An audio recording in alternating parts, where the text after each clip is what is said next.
In detail, this afternoon, there is more pressure on power sector players to be transparent with the public on the current power crisis before it escalates. Various parts of the country have been grappling with power outages. The Electricity Company of Ghana, ECG, has blamed the situation on faulty generators, but Executive Director of the African Center for Energy Policy, Ben Boakye, says that is inaccurate.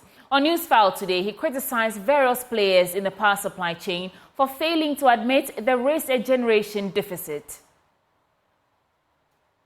A situation where you can actually hide the truth. And when the power goes out, everybody experiences it. Beyond that, the people who are working across the industry, majority of them, you can say 99% of them are Ghanaians. All right, so at every level, there is information flow, and we can see what is happening in the system.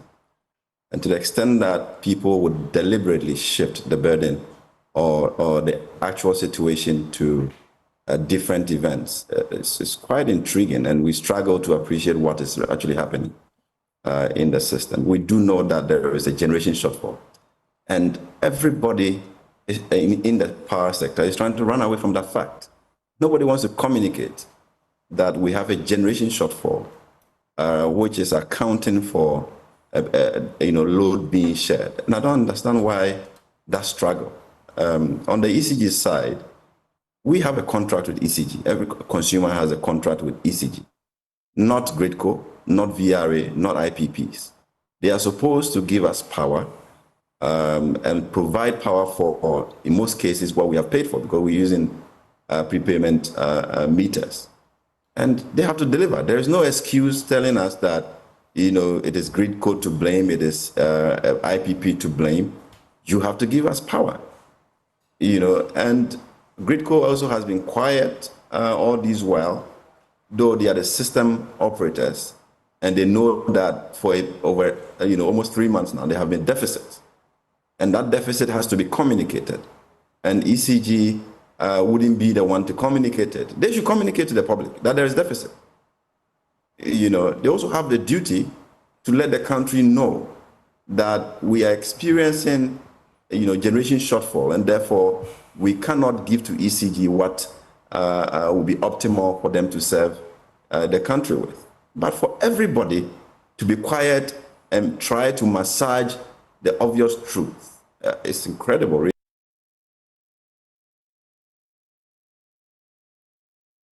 Former Minister of Power and MP for Pru East, Dr. Kwabena Dono, agrees current power outages cannot be attributed to localized faults as ECG claims. Tell you is that it is not that they are shedding power, but these are things that are unpredictable. They are localized outages. How can you have a timetable to that? That is not factually correct. You see, at the scale, I can understand when one transformer goes off or a transformer is loaded and some of the modern ones will automatically switch off if they are overloaded, etc., or browns out. That I can understand. However, when on this week, on the average, you were shedding at peak 400 megawatts, it cannot be localized. That cannot be localized. Look, you say you are changing or working on your transformers, about 900 of them. You have over 32,000 transformers. So how can work on 900, around 900, have this national impact? It cannot. I can understand ECG, they're a commercial entity, and let us never forget that ECG is a limited liability company. Okay, so Pure commercial focus. The Ghanaian state wanted ECG to be a company and establish it as a company. So, of course, it will want to put the best foot forward. And so we will capitalize on our situation to explain away the shortcomings to the best we can. I don't blame them for attempting to do that. Any business will do that. Meanwhile, the chairperson of Parliament's Mines and Energy Committee, Samuel Acha, has repeated calls for a clear load-shedding timetable to allow consumers to plan. He says the committee will also interrogate the power generation issues. There is a problem, and be careful that you don't export the problem to the people who are supposed to have the benefit of your service. That'll be double trouble. The people who are supposed to have the benefit of your service, should be informed. That's what I'm saying. Whether it's a generation deficit, financial challenges, or whatever your problem is, you owe it to your own integrity to tell the consumers, now look, I'm having these problems. This is how we want to ameliorate your trouble. So I'm informing you in advance that you won't have power from this hour to the other hour. You won't have power from this day or whatever it is. A very credible timetable, having regard to your own challenges, so they plan their lives. But if you say that, oh, I'm having a problem, and I will show you how you also will have a modicum of comfort by way of a timetable, I'm afraid that is a very, very clumsy arrangement we shouldn't encourage, because you give the power, you distribute the power. You know your distribution challenges. They don't know. So you know how you distribute the power, whether you want to, supply power to this area, maybe Akusumo, Chebi, whatever. You should have a plan. Because if you are not careful, then what is happening is that let me treat the people who consume electricity as I please. If the people had a timetable, why would they be disturbing your peace regarding the timetable and all the kind of problems that is associated with the timetable? Where is the timetable? Now I'm educated that the timetable is out there for people to see. Let's do proper education and give information as to the timetable. Now, flag bearer of the New Patriotic Party, Dr. Mahmoud Bawumia, continues to tout the achievements of government of the New Patriotic Party and pledging to introduce major interventions to help grow the economy. Addressing teeming supporters of the NPP after a health walk in Mpraiso in the Eastern region, Dr. Mahmoud Bawumia reiterated his pledge to turn the fortunes of the country by granting tax amnesty to businesses, establishing a minerals development bank for small-scale miners, among others, when elected as president. Now, joining us on the phone is our Eastern Regional Correspondent, Kofi Siam. Kofi, thank you for joining us. First of all, how did the walk go today? We understand the NPP did a walk today to mark Easter. How did that go? That is true. The walk this morning started from Kwahu, Ogo, right to Obomin, then to Mpraiso, where they held a rally to address the party supporters who had come from all over the region to the area to, participate in the walk this morning. So you had people coming from Koforidua, you had people coming from Chedi, all over the region to attend the walk this morning. It started very early in the morning and ended around 10:30. So after the walk, they mounted a platform where party officials and the flag bearer of the party, took turns to address the party supporters. So Dr. Bawumia, in his address, said he is coming up with different programs, new programs that will ensure that the economy grows and people will have their freedom to do whatever they want to do, when elected as the president of the country. So he mentioned the fact that he is going to grant tax amnesty to all businesses. So when he's elected as president, everybody should expect that if you owe taxes, it is going to be free. Everything is going to start afresh. And also, when it starts afresh, there will be a flat rate scheme for everybody, so that at the end of the day, you will know how much you are paying for whatever business you are running in the country. Right. We understand the NDC will also have another walk tomorrow. Is that accurate? Yeah, the NDC will also be holding a walk tomorrow morning.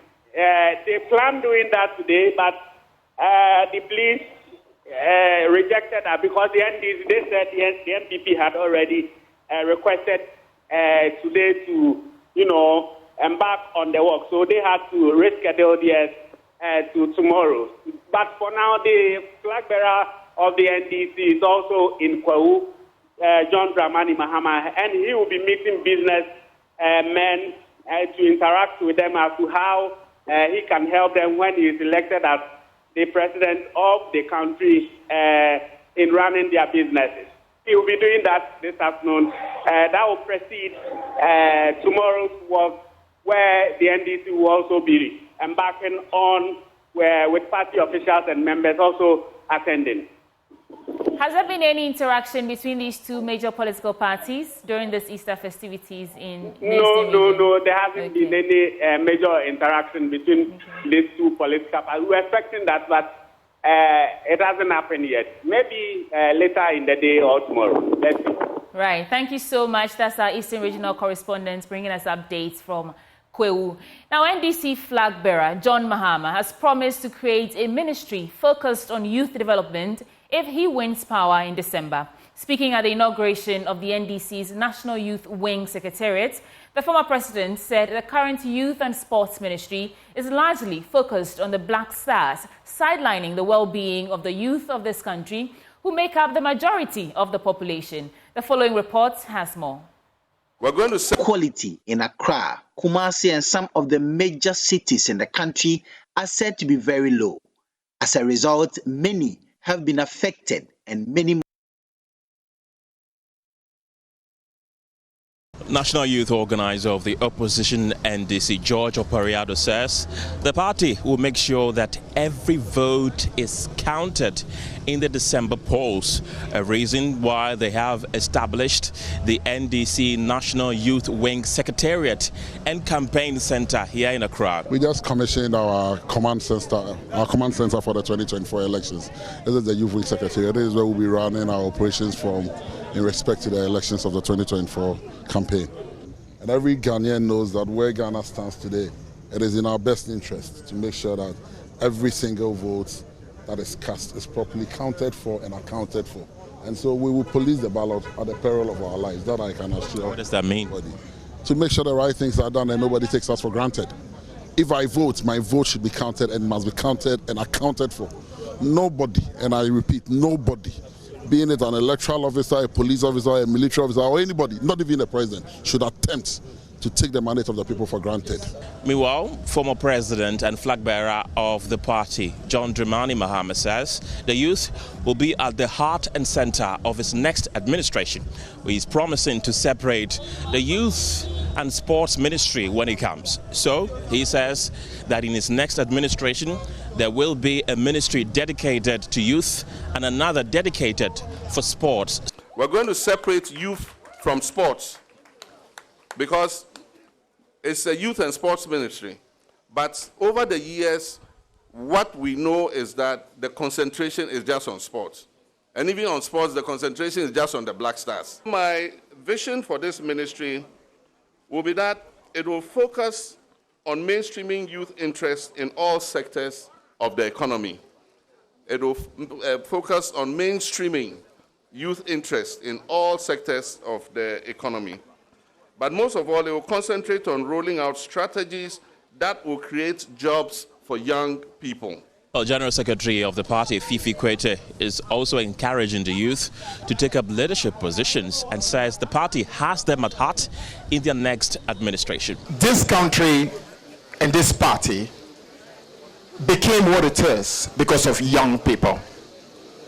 In 1951, when our founder, and I'm talking the founder of our country, became the head of government business, he was 42 years. 42 years. And that tells you the power of youth, even in shaping the destiny of our country. So what is the greatest prayer is that this party become populated by millions of you young people who see beyond yourselves, who see a party that's made up of millions, and what you can do to make sure these millions are in the place they ought to be. With a few months to the December polls, Campaigns have started heating up between the main parties, the MPP and the NDC. Meanwhile, the other parties are also heating up campaigns. Kenneth, Jesse, for Joy News. And that's from our election headquarters. Moving on, the Ghana AIDS Commission says it is concerned about how people have fun during this Easter festivities, especially for those who will engage in sexual activities. It's been an open secret that commercial sex workers infiltrate the revelers and manage to win the minds of innocent men and women and engage in sex for cash. Director General of the Ghana AIDS Commission, Dr. Stephen Chema Etuahene, says says this practice is dangerous. Strategy is risk reduction, and so one of the things that we find as a risk factor is events. Events such as the Kwahu Easter Festival is a hotspot for HIV transmission. And so the Commission, right from the beginning when government launched the tourism event for the Kwahu Easter and paragliding events, the Commission collaborated with the Ministry of Tourism, and we have since been running HIV programs during Kwahu Easter every year. And so in every year, we set up health screening and condom distribution centers in all the 3 districts within the Kwahu enclave. And at these centers, we provide counseling and testing for HIV and other diseases. And we also give out free condoms so that people who have romance on their minds should also think of protection. And therefore, we make these, we make condoms available to them. Now, as the Easter festivities began with Good Friday yesterday, some church leaders have been sharing with us their views on how the leadership of the country can benefit from the message of Easter. Speaking to Raymond Akwa on Upfront, former president of the Catholic Bishops' Conference, Most Reverend Joseph Osei-Bonsu, asked President Akufo-Addo to be forthright with the people on his stance on the anti-LGBTQ+ bill. No, if you are the president of the nation and you appear to be dilly-dallying, give them praise that you don't want to sign it, the people, know what to do, because there's something that they don't like. They don't want LGBTQ, period. And so if you come out and give the impression that you are afraid to sign it or something, then they will advise themselves. I think the president should have made his position known.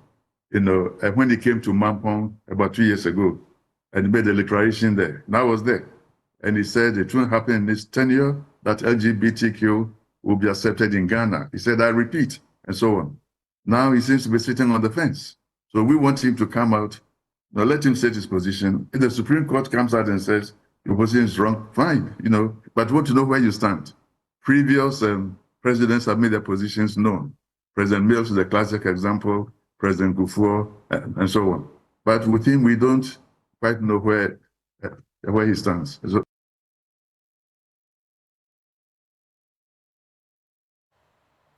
on his part, former General Secretary of the Charismatic and Pentecostal Council, Reverend Dr Mena, asked President Akufo-Addo to think about his legacy and give hope to the suffering masses. We are living in very difficult times. Situations are very hard. Life is becoming extremely unbearable for the people, from the ordinary man and woman on the street to businessmen and what have you. Their businesses are collapsing. Mr. President, think about your legacy. How would you be remembered? About the lives you have improved. Leadership is about improving the lives of people. And for Easter, Easter is a message, like Dr. Mena said, a message of hope and also a message of sacrifice. In this difficult moment, the president must give hope to the people of this nation. He must practice and show an example that he's feeling for the people. Possibly, he can reduce the number of his ministers on board, and then that will send a clear signal to maintain a minimum expenditure, to probably give a sign that, listen, I'm listening to you, I'm feeling your pain, and I will be able to do something about it. Meanwhile, thousands of revelers have thronged the Kwahu towns of the Eastern region as part of this year's Easter festivities. My colleague Jacqueline Asamoah is at Kwahu and joins us live. Jacqueline, what's the mood where you are and what can you report?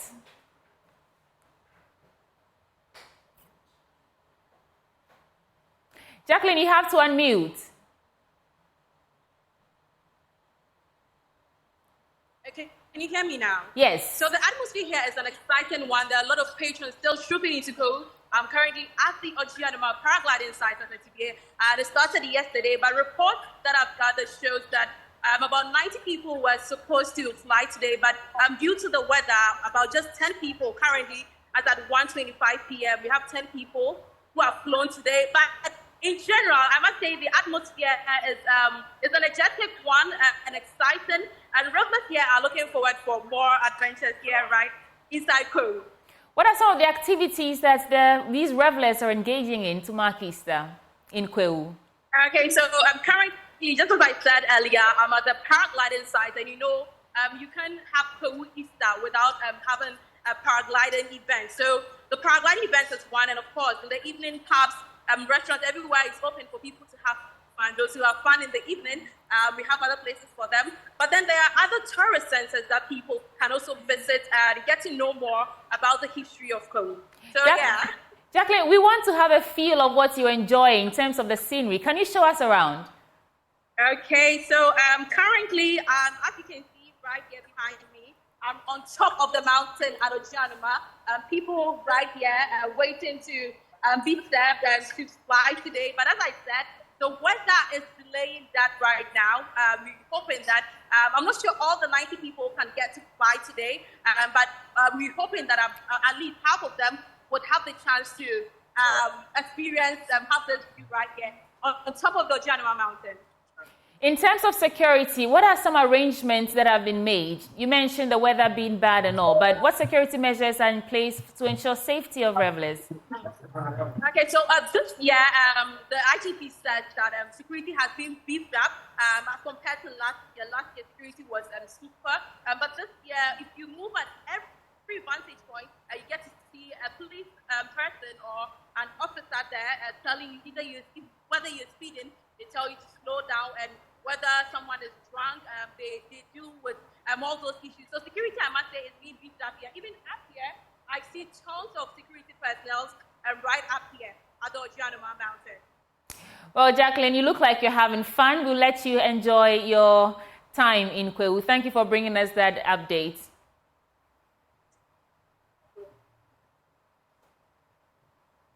Right.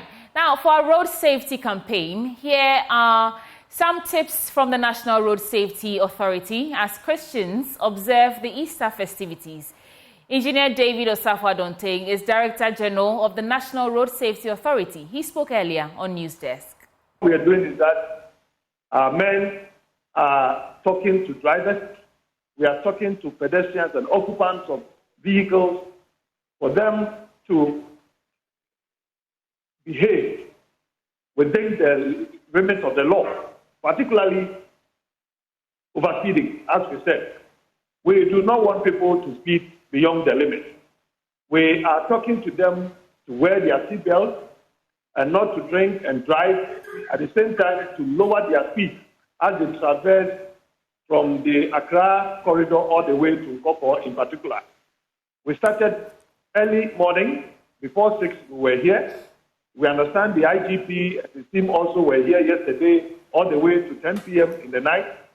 We are sustaining those efforts, and as I speak to you now, the entire stretch is congested.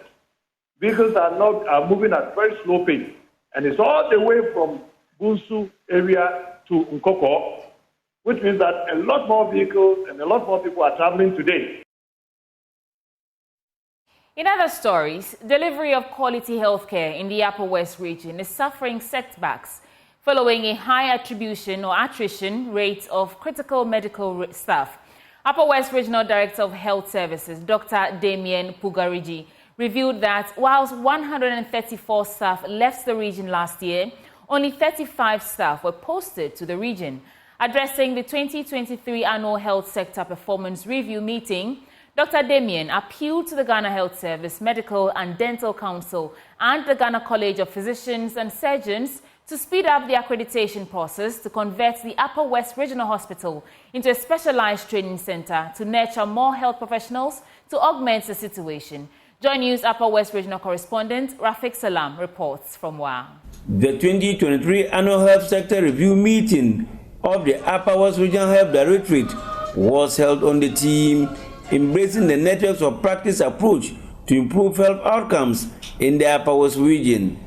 It brought together major stakeholders in the health sector to share their successes and challenges with a view to providing solutions to the latter. Upper West Regional Director of Health Services, Dr. Damien Pugariji, first laid bare the successes chalked under the year in review, which included the maternal and child health e-tracker and the electronic medical record system, which were fully deployed in all district hospitals and some polyclinics in the region. This has significantly reduced operational costs and waiting times for clients accessing health services in these hospitals. Currently, if you go to any of our hospitals, you don't need to carry your folder or lab requests or anything. Even if you forget your ID card, just mention the correct name and then your information will access. Dr. Damien Pugariji then channeled figures of some selected indicators realized. Maternal deaths increased from 16 to 19. Institutional neonatal mortality dropped from about 6 per 1,000 live births in 2022 to 5 per 1,000 live births. And stillbirth rate declined from 11 per 1,000 births to about 7 per 1,000 births. However, the region recorded 19 maternal deaths during the year under review compared to 16 in 2022, which means that 3 more deaths were recorded. And this is something that as stakeholders we need to work assiduously to reverse. Turning to challenges, staff attrition continues to be a major drawback in the region's quest to achieve quality healthcare delivery. In order to put a lid on it, the Upper West Regional Director of Health Services suggested for a speed up of the accreditation process to convert the Upper West Regional Hospital into a specialized training center. During the year under review, 134 staff left the region on transfer compared to only 35 who joined us. Even though the number of medical doctors in the region keeps increasing year after year, the majority of them are currently in school for their postgraduate training, and some will be away for as long as 6 years, which implies that they are not really available for service delivery. To address this problem, I humbly appeal the Ghana Health Service, the Medical and Dental Council, and the Ghana College of Physicians and Surgeons to speed up the accreditation process of converting the Upper West Regional Hospital into a specialized training center. This will enable the doctors in the region to specialize while still at post. Dean of the School of Medicine at the CK Tadem University of Technology and Applied Sciences, Professor Juventus Ziem, had similar suggestions. This problem can easily be solved. You have a university here, and the university mandate is in business and integrated development studies. Integrated development studies cannot occur without integrating the various aspects of development, i.e. health, economics, business, agriculture. So the mandate is clear, and it is only left with us to collaborate with the university to start demand-driven programs in this region that will stop the staff from moving far away for extra learning. It is possible. we can do it. There was a presentation of the holistic assessment report of the Upper West region, which was done by peers from Western region. 33 health staff who distinguished themselves at the national, regional, and district levels were rewarded with citations and television sets. There were also citations of appreciation for some journalists in the region for the roles played in fighting the COVID-19 pandemic and the cerebrospinal meningitis, CSM, in the region. One of them was Joy News Upper West regional correspondent, Rafik Salam. Reporting for Joy News, Rafik Salam.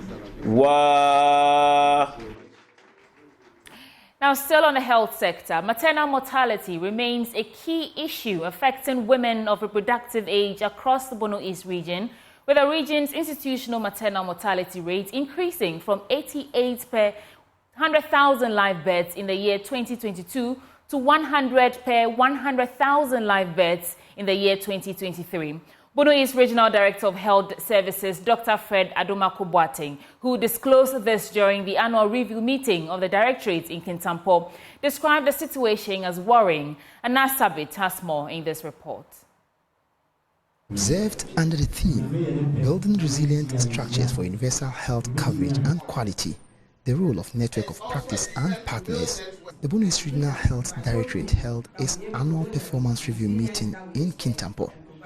The colorful event saw key stakeholders in the health sector cladded in their beautiful traditional ways as a sign of commemorating Ghana's Heritage Month.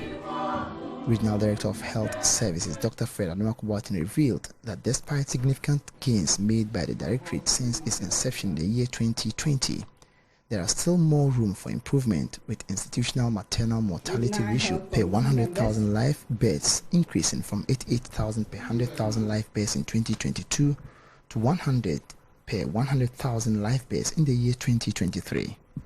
The institutional maternal mortality ratio was 71 maternal deaths per 100,000 live births in 2021. It worsened to 88 in 2022. And in 2023, it is 100 mothers dying while giving life to babies per 100,000 live births. You can see we have to re-examine the causes of these. With the recent mass exodus of health workers in seek of greener pastures in other parts of the world, Dr. Fred Adomako-Boateng disclosed that the region saw 72 of its staff, representing 1.3%, leaving, with 52.8% of them being males and 48.2% of them being females. Now, let's talk about exodus out from the country. In 2023, 72 staff left the shores of the country. And you can see by the nature of vacation of post, leave without pay and all these as proxy. And so for the whole staff strength that we had, 1.3% left the shores of the country. The males were 52.8% as compared to 47.2% females. He also expressed worry at the worsening doctor-to-population ratio of the region, which deteriorated by some 29.4%. A decline from the 2022 figure of 1:9,101 to 1:12,898 in the year 2023. The doctor-to-population ratio was 1 doctor 20,397 in 2021, 1 doctor 9,001 in 2022, and in 2023, 1 doctor is seeing 12,898 population. Deputy Director in charge of the Health Division at the National Headquarters, Mabel Kisua Asafo, who spoke on behalf of the Director General of the Ghana Health Service, lauded the region's performance and charged the Directorate to work around the clock to help improve general health care across the region. I know the great efforts you and your team have put into the health service delivery space, and in spite of the challenges, I see successes, growth and achievement, and I wish to take the opportunity to salute you all sincerely. The service appreciates greatly these day-to-day sacrifices and promises not to overlook them. Anna Sabit, Joy News, Kintampo. Let's do some more health stories. An 8-year-old class 3 pupil, Ekia Nkuma's dream of becoming a midwife, just like her mother, is gradually fading away as doctors say she needs an urgent bone marrow transplant treatment after she was diagnosed with cancer of the blood cells, leukemia. Her family is urgently seeking support to raise $88,000 for a crucial bone transplant surgery that will determine her survival. Despite tireless efforts, they have only managed to gather a quarter of the required amount.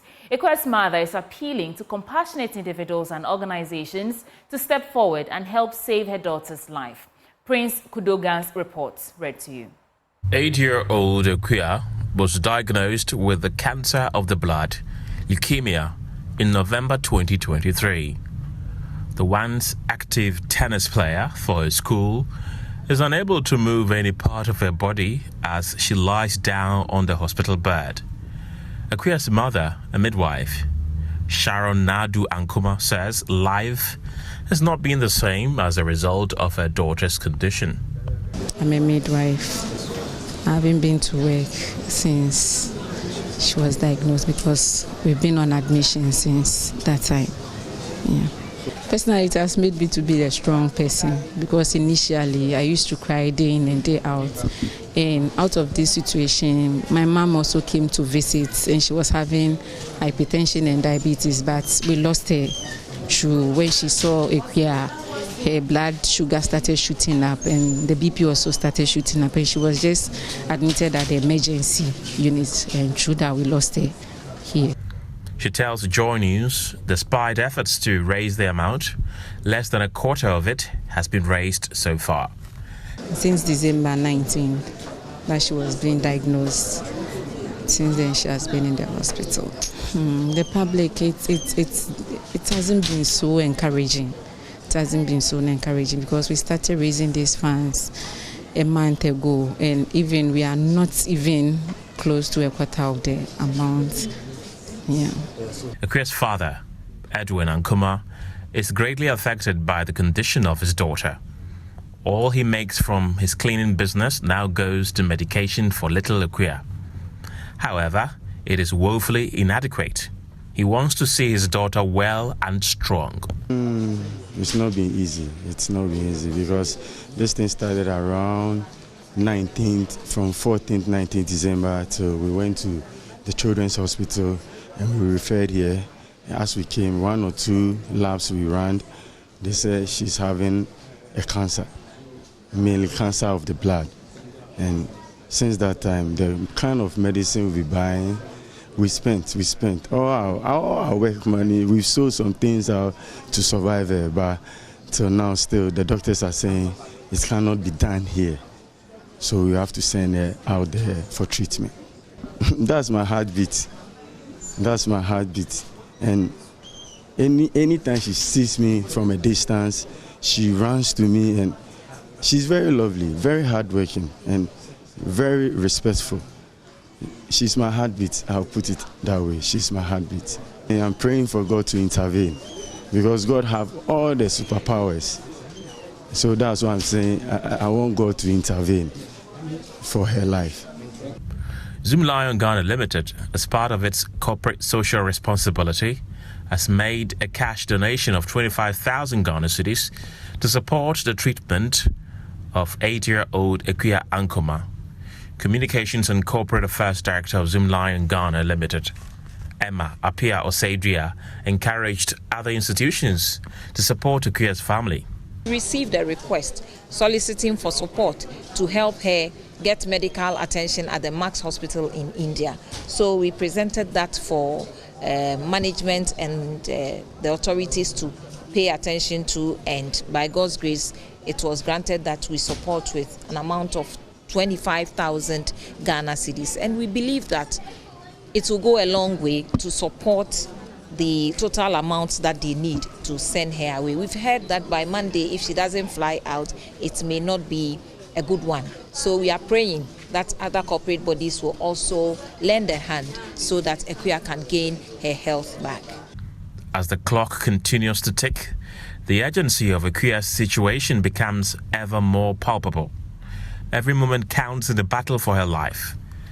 Your donations hold the power to rewrite Akua's story, offering her a chance at a future filled with hope and possibility.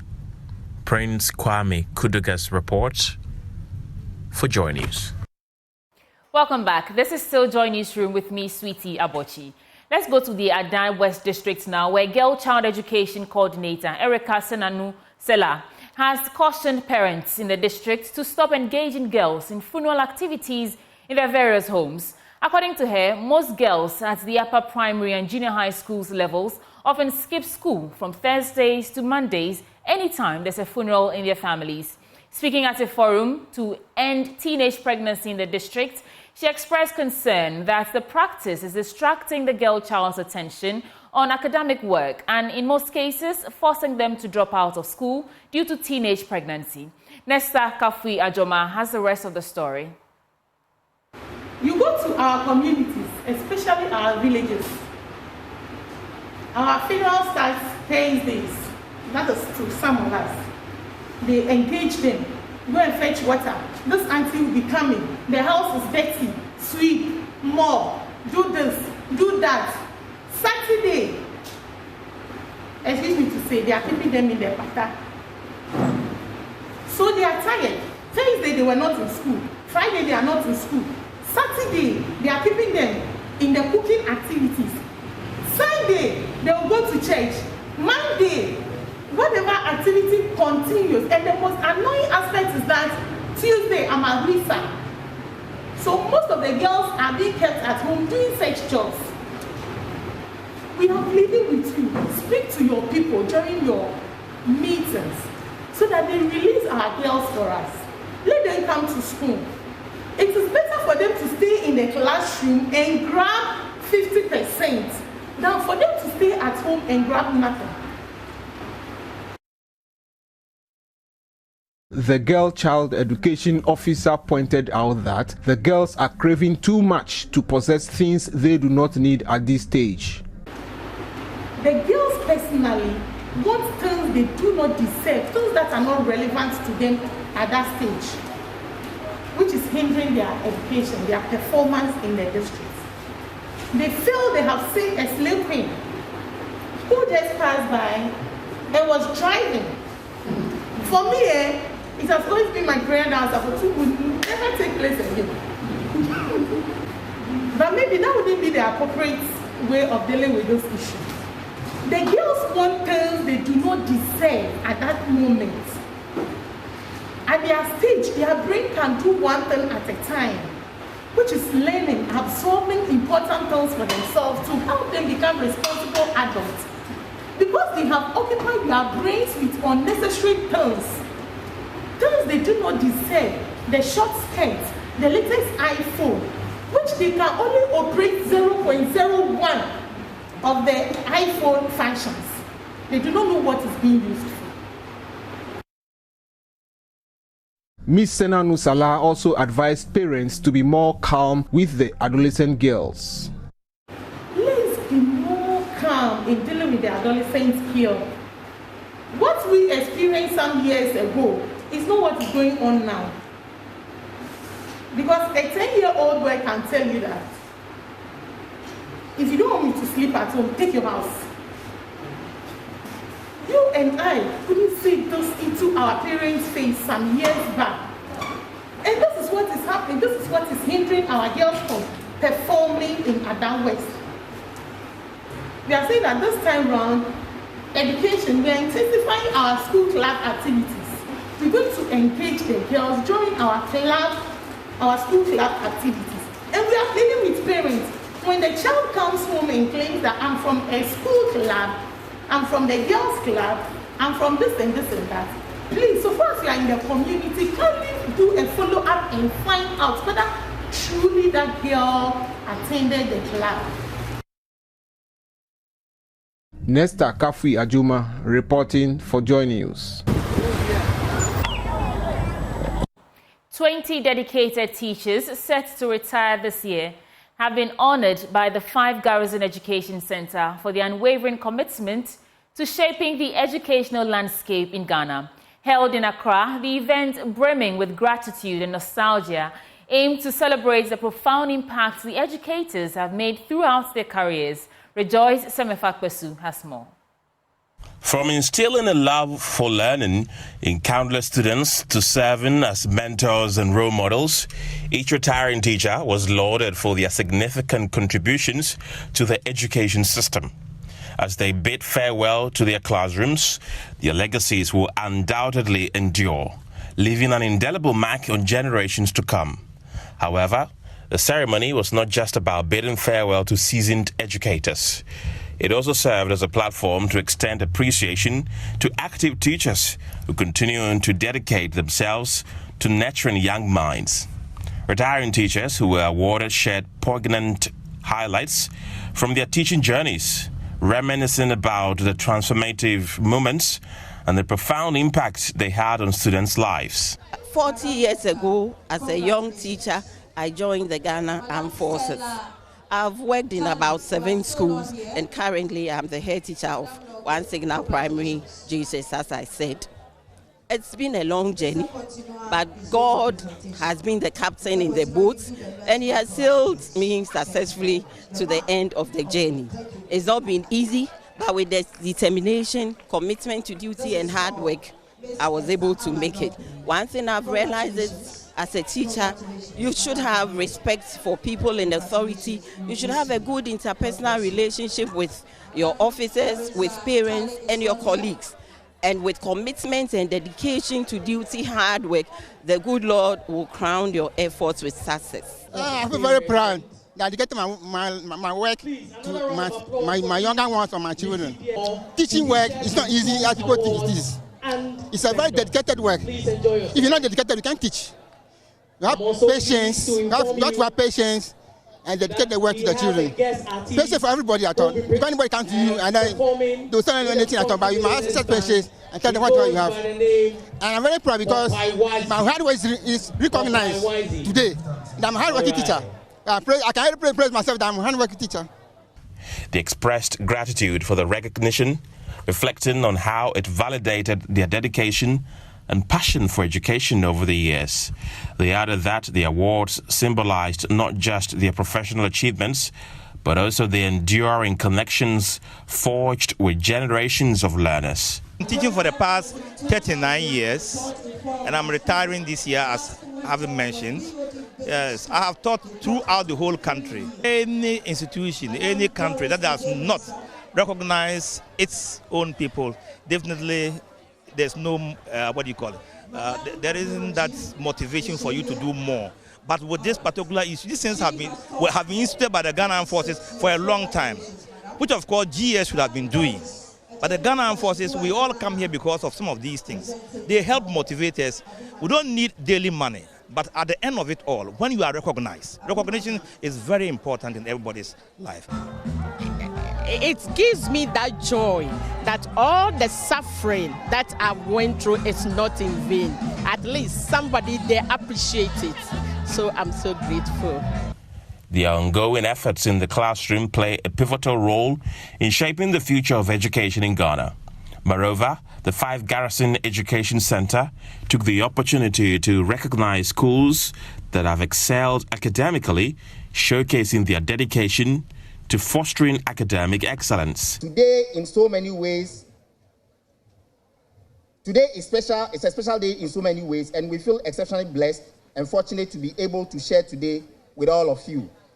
The main reason for our gathering today is to celebrate the hard work of 5 Garrison teachers. Today, we come together not only to honor the recipients of various teaching awards, but to acknowledge the profound impact teachers have on shaping the future.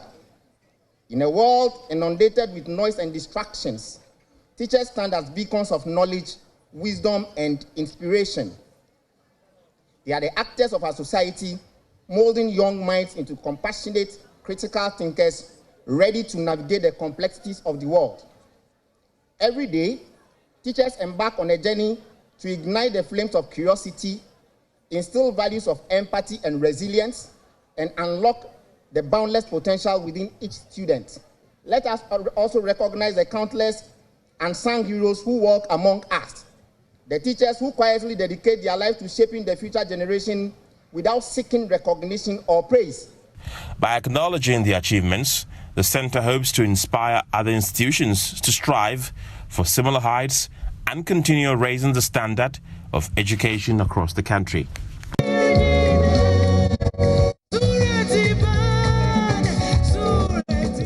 That brings us to the end of this bulletin. My name is Sweetie Abochi, and for more news, log on to myjoyonline.com. Have a good afternoon.